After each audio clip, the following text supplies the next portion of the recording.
We have time for one more question before we close tonight's session. Anyone? Please. Question for Art. Go ahead. Looking at the 10x, the densities that semiconductors can hold over a certain period of time.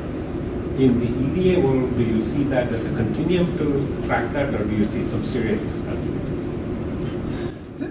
This is the same as the "is Moore's law dead" question. Never say Moore's law is dead, because the last 50 years you would have been wrong, right? There's no question that we're arriving at physical dimensions that are now becoming very tricky.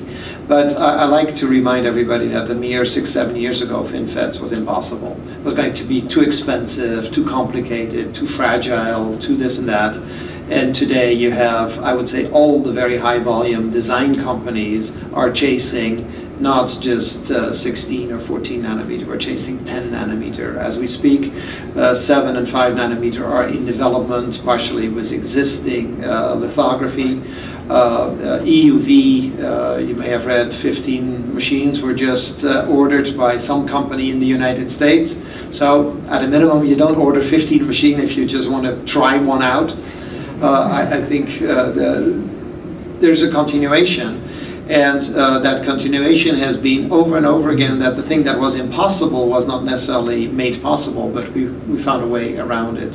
And so I would foresee that we will find tubular type transistors that will manufacture. The question is, yes, that's a given. That is a given. That's a given. I'm talking about the impact on the EDA industry and how the EDA keep up. Will EDA be able to ramp up and maintain its upward trajectory? Is it going to create discontinuities?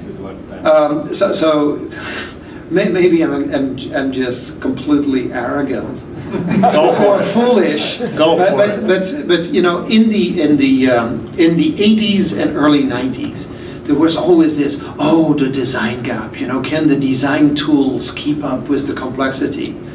I think today the design tools can run away from the complexity that's manufacturable. And in all fairness, we have to give a high degree of credit to the immense compute power that's available. And when we're talking about a computer, we're not talking about some processor, right? We're talking about many, many processing cores that are multi-threaded and do enormously large problems. So I think that in this equation, EDA will absolutely not be the bottleneck, which does not mean it's simple, does not mean there's going to be a whole bunch of screw-ups and we have to learn and learn and learn. But we're learning easily at the same rate as today's Moore's law. And so I think it's more the economic side of that equation that will be the challenge, that it's the computational power. Thank you very much, Art. And on that note, let's give our panelists a tremendous round of applause.